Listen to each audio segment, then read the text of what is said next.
Në episodin e 16 të sezonit 4 të podcast Flasim, kam të ftuar të veçantë 3 të rinj, të cilët janë pjesë e një realiteti të jashtëzakonshëm breslënës që unë kam zbuluar para pak javësh dhe që pata shumë dëshirë që ta zbuloj edhe për këdo që ndjek besnikërisht këtë podcast.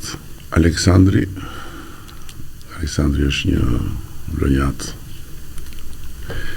Krishniku është një dursak dhe Verona është një vajzë nga Kosova dhe të tres bashku me rreth 500 vetë të tjerë i përkasin një realiteti teknologjik sipërmarrës që quhet Ritek. Riteku është një oazë talentesh, vajzësh dhe djemsh shqiptarë, të cilët kanë krijuar praktikisht një ekosistem të tyrin edhe me paga si në Europë, me kushte si në Europë, me standarde dhe me marrëdhënie etike në punë si në Europë. Pra, e kanë ndërtuar në Tiranë, madje në një zonë ku as nuk ta pret mendja që mund gjesh një realitet të tillë mes lagjes në Selit, atë që është ëndra edhe realiteti i përditshëm i tyre. Po e filloj me Aleksandrin që është në zanafillën e kësaj krijese dhe pastaj më tutje do të mundohem që t'ju marrë edhe ca mendje për territorin e ri të teknologjisë në përgjithësi në vendin tonë. Mirë se erdhën një herë. Si gjetëm, faleminderit për ftesën. Një shpjegim shumë i shkurtër i kompanisë tonë, që nga Zanafilla që ka qenë vite 2016, unë faktikisht kam qenë për një periudhë 2 vjeçare në një master në Universitetin e Oxfordit në Angli. Dhe normalisht në ato vite industria e IT-s ishte në zhvillim në Shqipëri, por që shumica e kompanive tentonin përgjithsisht të punonin me tregun italian. Dhe normalisht dhe ai horizonti im paktën atë kohë vente deri aty, pra nuk ishte zgjeruar ajo fantazia për te oqeanit. Diku te fundi i masterit, edhe rastësisht, po edhe disi me kërkim, ndodhi një prezantim me ortakun tim aktual që është Johnny, është një kanadez i cili po e ndiqte këtë klasën më shumë për të zbuluar talente se sa për të përmbyllur një master, dhe diskutimet ndodhen shumë natyrshëm ku ne diskutonim për mundësinë e rekrutimit të talenteve në Shqipëri. Ai më përpara kishte punuar me grupe në Rumani, kishte parë një progres goxha të madh atje dhe shikonte se si ne mund të realizonim një gjë të tillë. Normalisht u ktheva mbrapsht dhe themeluam kompaninë në fund të 2016-s, ishte goxha i vështirë fillimi, kemi pasur një klient që në dukje teknikisht ishte bazik, sepse punonim me sajte web, por ishte një klient shumë interesant, që quhet CMG, Celebrities Management Worldwide, dhe këta kishin një trajt të veçantë se merreshin me menaxhimin e celebrities, pra për të personave shumë të njohur, por që kishin humbur jetën. Nga Marilyn Monroe, Maria Callas, Neil Armstrong, Maya Angelou, kishin personazhe shumë interesante, të cilët ne digitalizonin prezencën. Normalisht familjet merrnin të ardhura nga aktiviteti që këta lloj personash kanë akoma. Në një pikë u gjendëm duke marrë me një personazh shumë interesant, sepse është shqiptar, që ishte John Belushi, i Blues Brothers, edhe ishte edhe një lloj ndjesie krenarie që ne ishim marrë me prezencën për John Belushin aty. Në vitin e dytë filluam të kishim goxha më tepër aktivitet. Normalisht fillimet ishin të vështira, ne bënim çdo lloj forme marketingu, ai ishte goxha e vështirë. Ju keni filluar me 3 vetë? 3 persona në një apartament te komuna e Parisit, dimër i ftohtë në të gjitha aspektet, dhe literalisht po edhe nga pikpamja simbolike, si thua, për biznesin, patjetër. Por ne nuk kemi një histori goxha interesante sepse nuk kemi pasur investim, pra investimin vetëm që kemi bërë në fillim është qeraja, tavolinat. Edhe i koltuku që po. Edhe i koltuku. Edhe gjithë biznesi pra ka arritur deri në 500 persona me vetë financim. Pra nuk kemi as borxh, as një investitor tuaj, jemi vetëm 2 ortak në këtë biznes. Dhe është një histori mjaft interesante, dhe kemi pasur një rritje konstante. Piles po diskutonin përpara një muaji që për ne janë 36, si thua, 36 3 mujor në rritje. Pra nuk kemi pasur asnjë 3 mujor në rënje të ardhurash dhe në rritje patjetër personash. Unë duhet të bëj Kasandrën këtu, po mbase një rënje ju duhet për të dalë në një planet tjetër, no. Tani mbase të takon ty të bësh një prezantim Kreshnikut. Kreshniku është një nga personat më kryesorë që ne i quajmë shefi i stafit teknik. Është Kreshniku ka qenë që në fillim është bashkuar. Ka qenë po në 2017 te Komuna e Parisit apo e ka kapur Komuna e Parisit. Dhe Kreshnikun kam dashur një vit që ta rekrutojnë. Një vit që i afrohesha, i dilja në kafe, pra nuk ishte e thjesht për ne, nuk e kishim këtë markë që ne të rekrutonim. Kështu unë isha involvuar personalisht. Dhe Kreshniku na besoi, ka qenë një nga personat me eksperiencë të parë që na erdhi. Në çfarë merresh në atë kohë kur tu ofroi Aleksandri për bashkëpunim? Unë isha në punë në një kompani zvicerane, fatikisht s'kisha shumë që kisha filluar, ishte janar 2017 që kisha filluar, dhe në maj, në fund prillit, jam taku me Aleksandrin, ku prezantoj projekt, një projekte e para të mëdha që kisha marrë.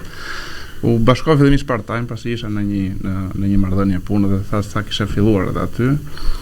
Edhe ashtu pastaj vazhdoj part-time fillimisht, e pastaj në shkurt të 2018-s jam bashkuar plotësisht. Është një fakt interesant fatikisht në maj të 2017-s, para se të fillonte projekti në Rite, kam vajt në Athinë, se Amazoni kishte një event edhe po kërkonin të rekrutonin për në Kanada në fakt. Edhe majme që bëra intervistë me dhe kolegët teknik, edhe nuk është se e mora, edhe them drejtën, tani që e shoh pas 8 vitesh mendoj që ka qenë fat për mua që fatikisht u bashkova me Ritekun edhe e gjithë kjo që ka ndodhur. Po, ka shumë gjëra që na ndodhin edhe në atë moment që ndodhin mendojmë që janë për keq, po pastaj del që ka qenë një vullnet tjetër i shkruar në hyje për të dalë diku tjetër. Po Verona, si u bashkua në rrugën tuaj? Verona ka qenë që gati në fillimet e hapjes së zyrave tona në Kosovë, që bëm 3 vjet tani, edhe është drejton gjithë burimet e brendshme, është personi më kryesor, në Kosovë, që jemi gati 150 persona, do të thonë, edhe Verona patjetër ka qenë, sepse është person i kontaktit aty, është personat më të rëndësishëm për ne, duke qenë se vazhdojmë zgjerohemi duke me atë planin ton rajonal në Ballkanin Perëndimor. Nga janë frymëzuar prindërit që kanë vënë të emër? Kasandër më ka dhënë gjyshe, për shkak se kam lindur në Verë. Nuk ka lidhje me Veronën? Jo, nuk ka lidhje me qytetin, për të veruar Veronën. Për të veruar. Ke mbaruar në Londër, Po, studimet për bachelor dhe për master për menaxhim të biznesit dhe menaxhim të burimeve njerëzore. Në Londër kam një histori shumë të lezetshme, se ishin fillimet e vitit 90-ve dhe unë doja të shikoja botën. Po mundësit ishin shumë kufizuara dhe shisja në një pikturë sa për të blerë në një bilet avioni, pastaj shkoja edhe me të njohur me shok që më krijonin mundësinë për të ndetë këtu e atje. Edhe në Londër kam ndetë me disa miq nga Kosova. Edhe duke qenë aty në atë shtëpinë e tyre edhe me rrethin e tyre, njoha shumë shqiptarët Kosovës që jetonin në Londër atë kohë dhe më bëri një përshtypje jashtëzakonshme, vajzë shumë bukura. Edhe një ditë duke hyrë në ato shkallët elektrike që del nga underground që isha me një shokun tim kosovar blerimin, edhe mund dy shkallë më lartë ishte një vajzë gjatë shumë e hishme, me flokë gjata, edhe i them këtij shoku tim, i them shqyre bura, pash një anglezet bukur këtu, se vetëm kosovarët janë bukur në këtë vend. Ajo këthy kështu dhe kishte një zë trash, shu i bretha jam në Prishtinë. Atëherë si u bë lidhja mes jush me kompaninë? Në vitin 2022 jam kontaktuar nga ana e Ritekut, edhe pas bisedës që pata me Aleksandrin, pas e kuptuar shumë për kompaninë sa janë zhvilluar gjatë këtyre viteve për standardet e profesionalizmit që i kishin dhe planet e tyre për të ardhmës, vendosa si t'i bashkohen, ishte një mundësi e rrallë për të filluar të ndërtimin e një kompanie prej fillimit dhe ndërtimin e një kulture të një kompanisë. Edhe ka qenë një rrugë shumë e bukur. Ndërkohë punoje në? Kam punuar në një kompani tjetër të zhvillimit të software, e cila është me bazë në Amerikë, por ka pas zyrën e saj të zhvillimit në Kosovë. Edhe Kosova ka ekosistem interesant për këto startupet. Ka një ekosistem shumë të zhvilluar të fushës teknologjisë. Kemi një rrjet të mirë edhe të talenteve edhe të kompanive. Në Kosovë keni 150 punonjës. Edhe jemi, besoj, kompania më e madhe në atje në Kosovë, se numrat janë më të vegjël në paktën në talent, besoj se është dhe në përpjesëtim me popullsinë si faktor. Jemi kompania më madhe për nga numri i zhvilluesve dhe nga ana e stafit teknik, me që gjithë kemi zhvillues pa departamentet e tjera të financave, marketingut e tjera. Tani nga pikpamja e burimeve njerëzore, sa i vështirë ka qenë procesi për të arritur në këto numra dhe për të ruajtur cilësinë? Ka qenë sidomos në vitet e pas pandemisë, që pati edhe një lloj flucke globale dhe shumë kërkesë. Edhe ne kemi pasur dy fishim, për shembull në 2020 dhe 2021, edhe ajo të krijon, është një paradoks, të krijon një stres shumë madh, pra ti duket që po të ecë shumë biznesi, po të konsumon kapital dhe të ndikon dhe te kualiteti i rekrutimeve, nëse ti rekruton 30 persona çdo muaj, për shkak se je detyruar, se përndryshe nuk i përgjigjesh dot kërkesës. Aktualisht është më stabil, domethënë pati një shfryrje fluska, siç janë këto ciklet e teknologjisë, edhe ne na pëlqen kjo situatë. Domethënë ne vazhdojmë rritemi me ritme diku te 10 persona në muaj, që shumica janë në Shqipëri për shkak të domethënë ju jeni 120 vjet. Po, diku atë rritje kemi pasur. Pra nuk është pak. Rritja më ulët që kemi pasur, që ishte 10, ishte gati 35%, si thua, njëra pra për gjatë vitit. Edhe nga pikpamja e kërkesës, keni kërkesë të domethënëse. Kërkesa jonë është kërkesë për të ardhur për të punuar te ju. Patjetër që po. Sepse ne gjithë ideja fillestare ishte të bëheshim si një Google rajonal, pra që të kishim këtë lloj statusin që të arrin, pra gjithë biznesi jonë janë njerëzit. Nuk inventar, nuk është se ne prodhojmë pajisje, kjo gjitha është kapitali njerëzor për ne. Kështu që ai është, si më thën, ari në kuptimin e mirë. Dhe ne rekrutojmë njerëz, mundohemi të rrisim, mundohemi të kualifikojmë dhe jemi në afat gjatë. Nuk punojmë me projekte afat shkurtra. Kemi pasur një objektiv që gjithmonë të punojmë me klientë që janë më afat gjatë, sepse vetëm në atë mënyrë mund të shikonim që të arrinim në këto nivele dhe kualiteti, se nuk është vetëm te numra. Aleksandër, ti si shef i teknologjisë aty, besoj që e ke një sy në vëzhgimin e tregut në Shqipëri. Si e shef tregun në Shqipëri në këtë fushë? Tregu në Shqipëri deri tani çfarë ka pas ka goxha talente. Domethënë ne jemi në vazhdimsi në kërkim të talenteve, njerëzve që duan teknologjinë, njerëzit që punojnë në teknologji. Unë vetë të drejtën e kam si punë, por më shumë e kam dhe si hobën, pëlqen jashtëzakonisht shumë teknologjia. Kështu që tregu shqiptar ka demonstruar që ka talente. Ne tani po punojmë me klient botëror, siç është Corpea apo Virgin, që nuk janë klientë që çdo kush kompani dëshiron të punojë për ta, dhe realisht janë inxhinier nga Shqipëria që po punojnë në këtë projekt. Kështu që ne them drejtën, është një histori suksesi ku realisht ka talente shumë Shqipëria dhe ka pas rezultate.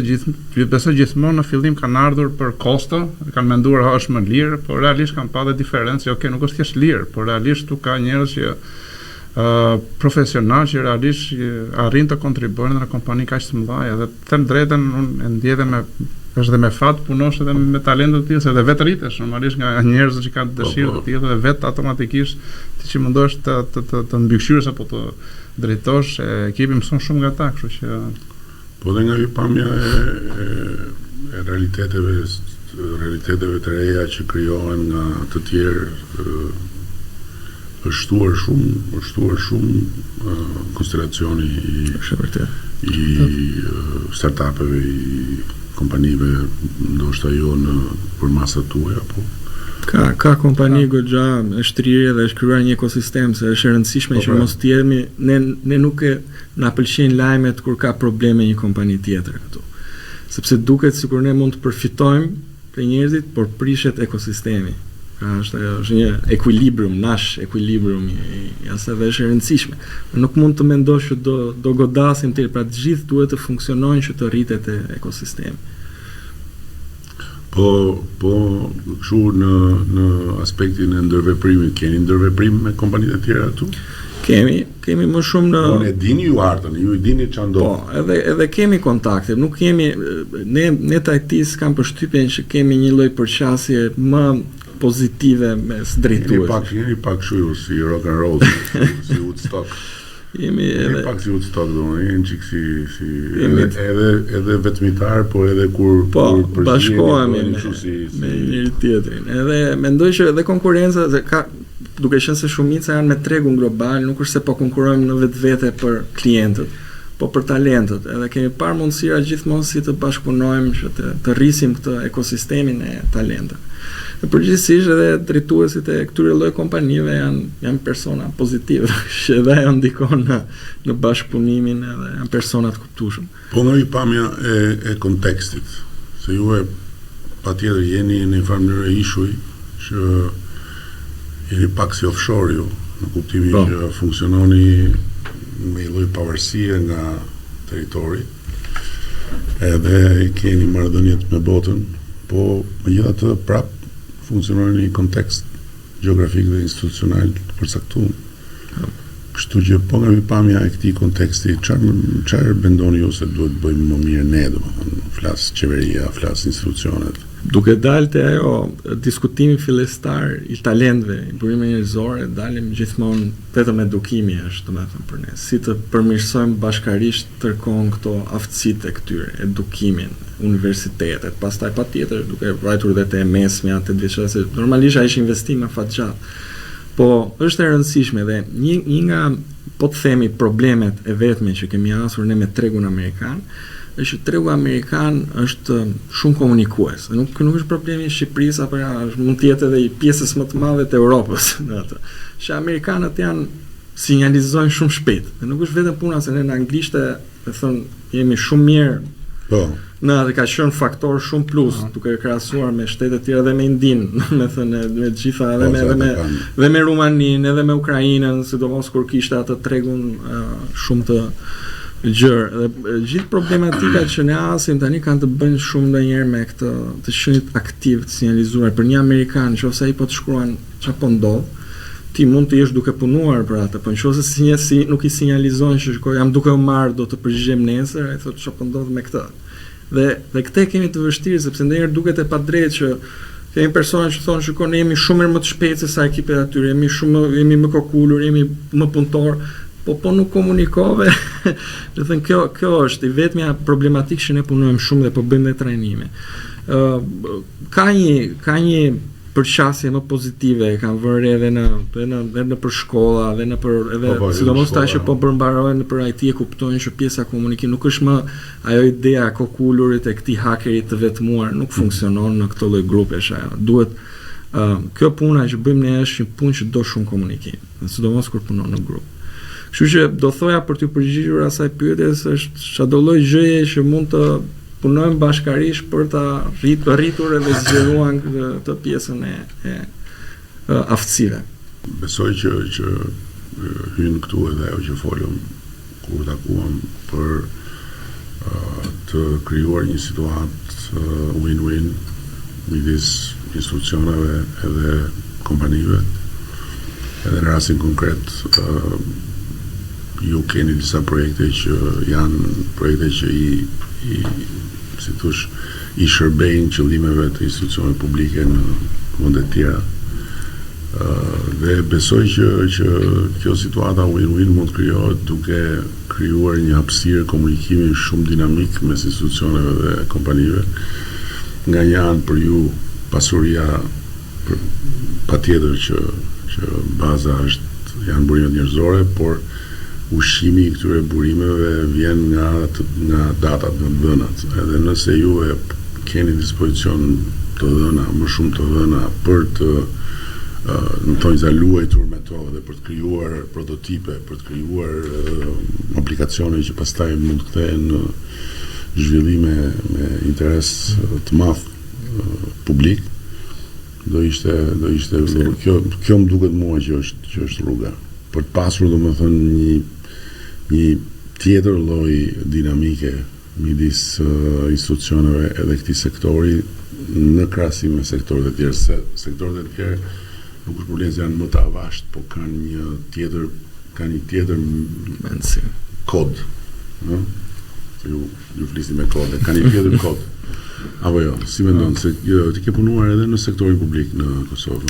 Po, me që kam pasur rast punoj edhe në sektorin publik, edhe në sektorin privat, edhe po ashtu në industrinë e teknologjisë, ku janë ndryshim shumë të madh mes mënyrës punuarit, kulturës së brendshme të punës. Po kjo që ne kemi rastin të punojmë në fushën e teknologjisë është ambienti më i mirë dhe më pozitiv i punës që mund nxjerr. Nga ato eksperienca kam pas këndvështrime ndryshme për të pa si njerëzit mund ndjen të motivuar ose si ata bashkëpunojnë me njëri tjetrin.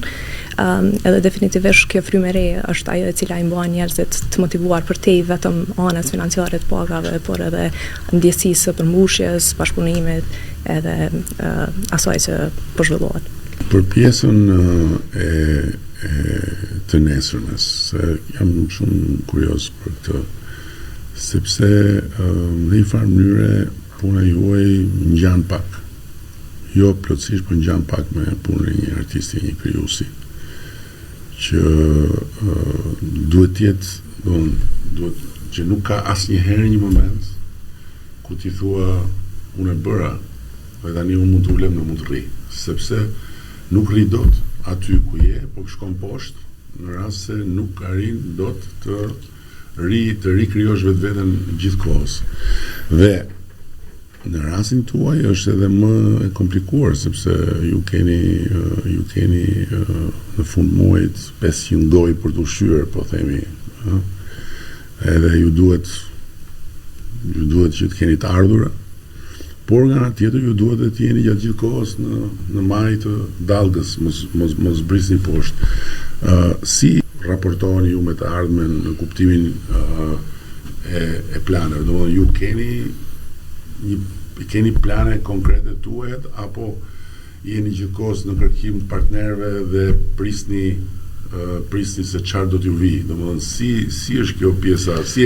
Domethënë si shkon ti të flesh dhe të zëri gjumi kur mendon që vitin tjetër do jem në gjendje unë që ti mbaj këta 500 veta ose 600 që do bëhen ose 1000, si është ky raporti me të ardhmen? Se kjo fushë është shumë e tmerrshme për nga pikpamja e shpejtësisë me cilën të vjetron. Domethënë çfarë është sot e re bëhet e vjetër nesër, edhe ti humbet trenin, si thosh, humbet edhe treni ndryshon tërkohën, edhe trendi ndryshon tërkohën. Për shembull, edhe ne kemi një përqasje për ta simplifikuar pak që çdo vit bëjmë një bilanc të gjërave, nuk është bilanci financiar apo njerëzve, por bilanci i aftësive. E para është pyetja që i bëm vetes është a do mund ne të rrisim to aftësitë, qoftë to të brendshmet apo dhe duke rekrutuar në mesatarën e tyre, pra ne jemi si koncepti i një universiteti që do rritet mesatara kolektive apo jo. Përgjigjja ka qenë gjithmonë po, e para. E dyta, gjithmonë jemi munduar duke parë dhe potencialin që kemi që si t'i kapim këto trendet që po ndodhin. Duhet të kemi parasysh që ajo që po ndodh aktualisht në teknologji tani me inteligjencën artificiale, patjetër mund të ketë një pjesë që është fryrje hype, por ka një impakt të jashtëzakonshëm që ne po e ndjejmë shumë te klientët tonë. Dhe ne përpara disa muajsh, bileze gjithë viti i kaluar ka qenë kështu, po sidomos nëntori, dhjetori, kemi pasur takime shumë intensive dhe vazhdojmë të kemi që çfarë do bëjmë ne që të zhvendosemi në këtë drejtim. Dhe vetëm deri aty sa dhe u dham edhe një kurs të gjithë këtyre 500 vetave që ne brenda muajit duhet të arrijmë të riaftësohemi që minimalisht të dimë gjërat bazike që po, ku jemi po. Dhe momentalisht për ta ilustruar ne jemi në një situatë rikalibrim masiv të kompanisë dhe të asaj që ne ofrojmë te klienti. Pra nuk mund ne të vazhdojmë të ofrojmë të njëjtat gjëra, shërbime që kemi ofruar përpara, sepse dhe tjetra që ne nuk duam bëjmë, nuk kemi dashur kur të jemi thjesht një ekip që është në Shqipëri dhe mbase kemi kosto më të mirë. Nuk është më kështu në shumë raste që ne kemi. Ne jemi gati në një nivel në disa raste me grupe me persona bilet shumë më mirë ndonjëherë, me persona që punojnë për grupe shumë të mëdha. Dhe ky lloj kalibrimi çfarë po na lejon tani, po na lejon dhe një eksperiment në produkte. Pak a shumë dhe ato që treguam, po dhe në gjëra të tjera, sepse është hapur një derë. Dhe kjo derë është një derë që vjen ndonjëherë dhe çdo 20-30 vite në teknologji.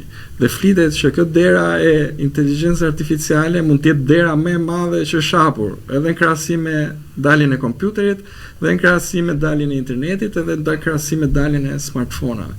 Kështu që gjithë diskutimi jonë është diskutim që biznesi mbase mund të funksionojë kështu, po pse ne mos të tentojmë më shumë? Pra, për ne, për ata që realisht e kanë pasion, se ne kemi pasion këtë punë, nuk është vetëm biznesi.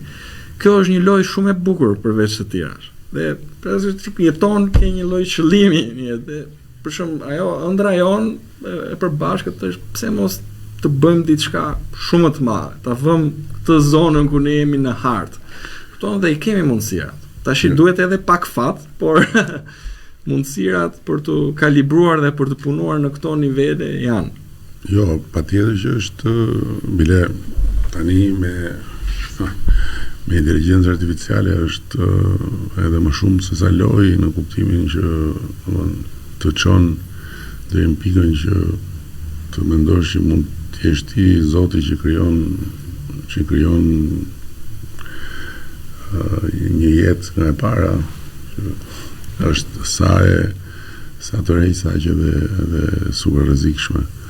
Po duke qenë se e preke pak atë pjesën e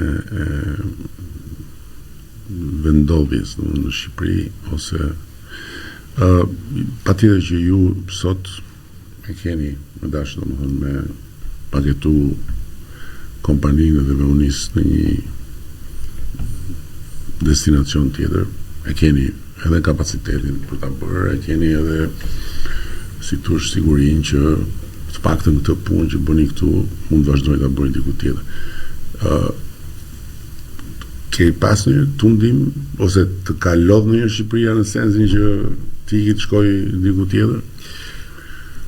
Në fillime, paktën kur u ktheva e kisha këtë si thua dilemë, por Jo, unë them kur fillua të bëni sukses. Jo, tani jo, sepse apo e shikon suksesin të lidhur me sepse ne jemi pak a shumë jemi sikur po punojmë në një vend jashtë. Pra gjithë ne po punojmë në ato nivele që tani pse duhet të zhvendosemi ne larg familjes, larg të afërmit, larg shoqërisë, larg kulturës jemi rritur për të vajtur të punuar në një lokacion tjetër që pak a shumë është e njëjta. Po për ty si është kjo lidhja direkte e punës edhe me Shqipërinë? Është një lidhje shumë e mirë, ne nisur nga fillimi kemi pasur një bashkëpunim fantastik. Kjo vlen edhe për gjitha ekipet tona, pasi që nuk kemi ndonjë ekip të dedikuar të veçantë vetëm për zyrën tonë Tiranën, se vetëm për zyrën tonë Prishtinë. Bëjmë një njëjtën punë. Bëjmë një njëjtën punë, si ekipi i burimit njerëzor, ashtu të gjitha ekipet e inxhinierëve dhe zhvilluesve bashkëpunojnë, tërkohen, mundohemi që të kemi organizime që të vizitojnë qoftë zyrën Tiranës edhe antarë të stafit nga Tirana në zyrën Prishtinë, po deri më tani kemi pasur një bashkëpunim shumë të mirë dhe kanë krijuar lidhje shumë të mira me vetë. Po për ata që janë në këtë fushë, edhe po themi që janë jashtë. Si është Shqipëria sot, nëse do të mendonin që të ktheheshin, si është Shqipëria? Flas tani për ushtrimin e këtij pasioni, domethënë e plotson Shqipëria, i plotson kushtet sot Shqipëria që dikush që është jashtë thotë jo më po shkoj të ri atje edhe për këto arsye, janë pra familjes, janë tjetër klim, tjetër atmosferë, kafja është më e mirë se këtë e kam fiksimin. Po nga pikpamja e punës, si është sot Shqipëria? Është shumë ndryshe, ne kemi rast që janë kthyer, edhe kemi kompani që kanë qenë jashtë dhe janë kthyer, domethënë. Keni ju domethënë. Po, kam në ekip bile se kam sa është kthyer nga Austria, s'ka as 2 muaj që është kthyer. Vetë kur e kam intervistuar, e thash, i kam thënë që nuk është punë remote, kompania Ritec. Jo, do kthehem tha. Okej, më sa të vish.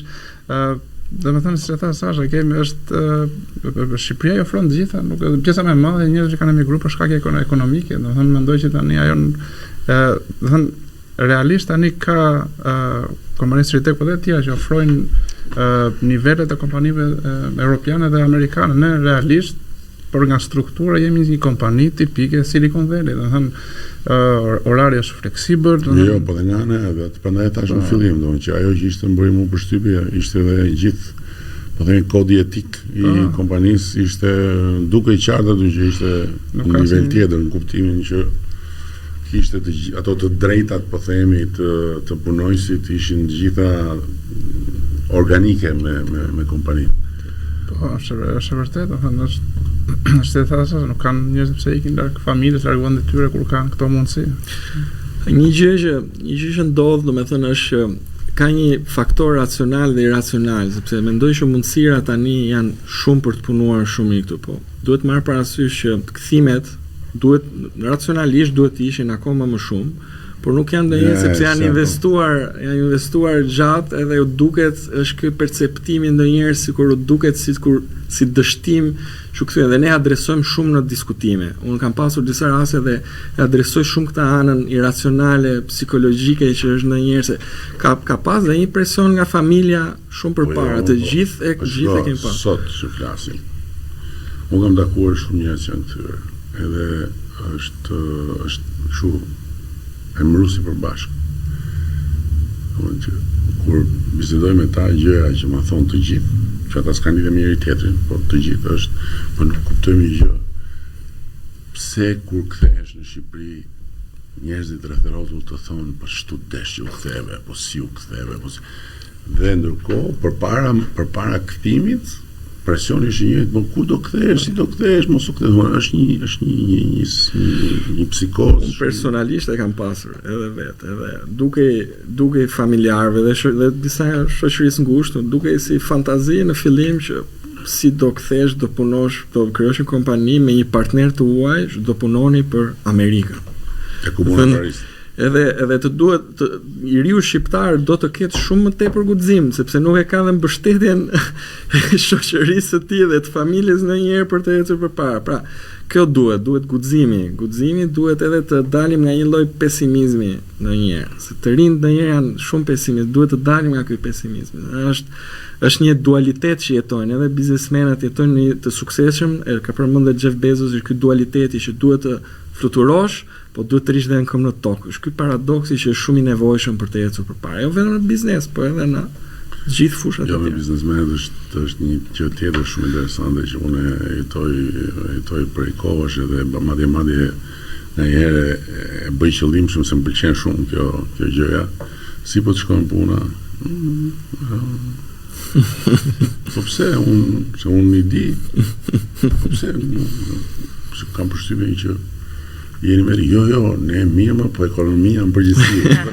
Do me thënë, çdo njërin vetë është shumë interesant, është një psikosë në e cila po del pak nga pak, po akoma nuk ka dalë shoqëria jonë, domethënë është një plus pastaj Plus pastaj që kur vjen puna te kompanitë ose tek marrëdhëniet e punës si këto që keni krijuar ju ose siç kanë filluar të krijojnë në Shqipëri, bëhet shumë unë mendoj që bëhet shumë më i lehtë edhe aspekti i pozicionit gjeografik se ti kthehesh nga Austria, po ti aty e ke Vienën për të shkuar edhe për të ikën barriera. Po, për të çmallur në një moment, ke dëshirë shkon një weekend atje në Vjenë dhe ja ku je, sepse kur merr të gjitha dhe shkon atje, vërtet ka ca gjëra të mira që s'janë këtu, por ka ca të tjera që këtu janë atje s'janë. Kështu që të jetuarit midis këtyre dy realiteteve që kam atë që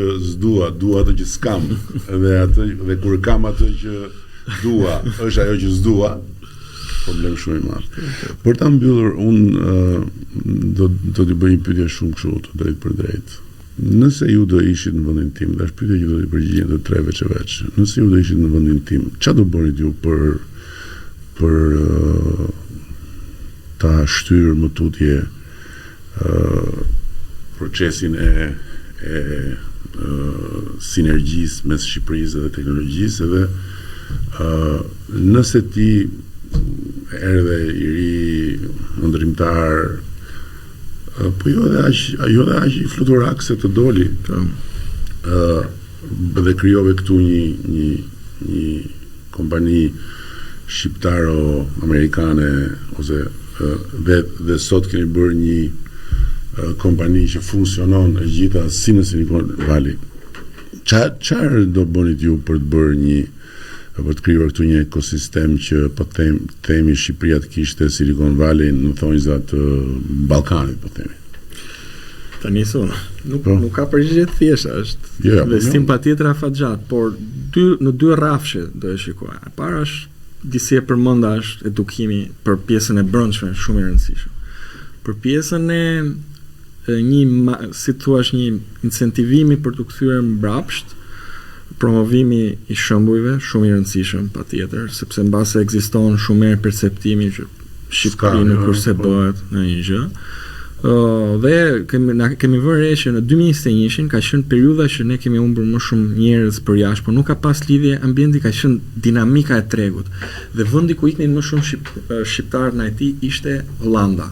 Sepse Holanda kishte një kështu tax break për 5 vite të tatimit të armave personale për ata që vinin nga jashtë brenda. Ishte shumë efektive sepse ndiem në krye. Pra mund të ketë lëvizje duke parë çka kanë bërë aktorë që janë në Europë, po ose jo vetëm në Europë, mund të ketë disa të tilla. Pamja taksore ne këtu i kemi fare, ju e dini vetë se ju punoni në atë sektor, ju i keni taksat, i keni simbolike në raport me çfarë paguajnë tjerët, më të ndërta. Po ti Krishtik çfarë do bëje po ti shënon ti? Nuk është një përgjigje as pak e thjeshtë. Sa shumë faktor. Bashkon dhe dikut me atë që tha Aleksandër normalisht edukimi është arma kryesore normalisht, forcimi i edukimit. E pra edhe kjo është goxha pjesë interesante. Shikoj, edukimi është patjetër i rëndësishëm, po duhet me pas parasysh që kur flasim për një magnet të tillë, këtu jemi pastaj ekstraterritorial në kuptimin që bëhet fjalë për të krijuar një atraksion që vijnë edhe të tjerë, dhe unë shoh shumë potencial të Durana për shkak se shohim që ka shumë kërkesa. Por ndërkohë nga ana tjetër sigurisht që është shumë e rëndësishme që të kemi këtu shumë brum, sepse ata që vijnë pastaj thonë ku i duhet talentet këtu.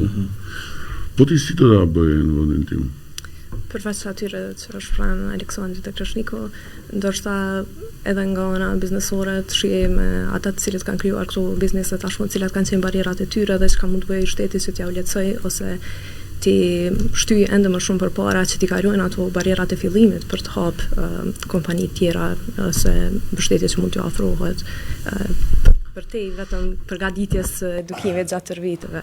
Edhe ndoshta edhe plane të reja për të futur edhe në sistem të edukimit tashmë teknologjinë në një formë më të avancuar se ajo që mësohet deri më tani AI e tjerë.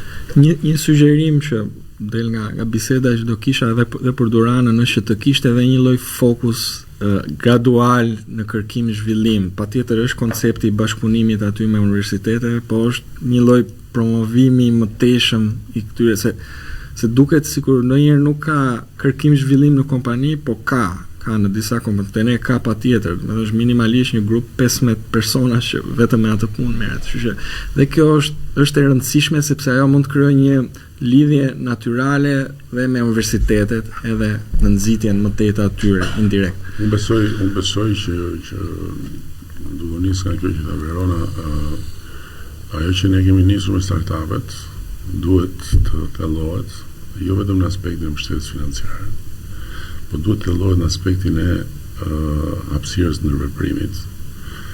Dhe unë i kam thënë ministres sipërmarrjes, madje pata bërë një diskutim ku ishim këtu te kjo plug and play, që do ishte bukur që ne ta kishim një si po e them një fjalë të madhe, mos u trembi, po është në thonjë një si parlament, një si kuvend të përfaqësuesve të teknologjisë. Sepse është shumë interesant që kur mblidhesh me këta njerëz edhe flet, ti e shef që ata kanë nevojë të flasin. Dhe ndërkohë është një tjetër mënyrë e të parit gjërave. Dhe nëse do ishte një hapësirë, një tryezë ku në mënyrë sistematike, një herë në 3 muaj, po themi, të mblidhej një përfaqësi e madhe. Tamam, edhe të vinin edhe secili të ishte i lirë, thoshte, fliste, kam këtë ide, ose kjo gjëra nuk shkon, ose na ka ndodhur kjo, ose në mënyrë që do më unë them që sa më shumë ne të arrijmë të fusim kompanitë dhe të fusim këtë fluks mileti brenda perimetrit të institucioneve, brenda perimetrit të shtetit, aq më shumë do jetë përfitimi reciprok. Edhe aq më e thjeshtë do jetë dhe për këtë pjesën e përballjes me problematikat e jetës përditshme në marrëdhënie me shtetin, që s'duhet me prit kur ndodh një herë rastësisht që bëhet një problem ose që ndodh një komunikim, po me pas diçka më të strukturuar eksaktësisht për t'i ndjek hap pas hapi, si thosh një lloj ballafaqimi i vazhdueshëm ku palët janë komplementar, nuk janë e njëjta palë, por nuk janë as kundërshtar, por janë komplementar edhe përpiqen të kuptojnë njëri tjetrin edhe të plotësojnë nevojat e njëri tjetrit. Mendoj të përpiqemi të bëjmë diçka të atyre. Unë ju falenderoj shumë, ishte kënaqësi e veçantë t'ju kisha këtu, edhe ju falenderoj dhe faleminderit për ftesën që mora në atë oazin tuaj, që ishte një befasi e madhe të futesh në për shkallë një përgjësim të tim baleje dhe të gjendesh e pastaj papritur në Silicon Valley, në Selit. Edhe aty fare mirë, aty në qofse do tek dritaret, ku dukej Selita, në qofse do gjende një mënyrë të vendosnit palma edhe të vendosnit një oqean në horizont, me siguri që do besoj plotësisht që ishte për një postim në kohë, tamam, me ato metodat e si quhet ajo, argumentit reality. Ju falenderoj shumë. Faleminderit.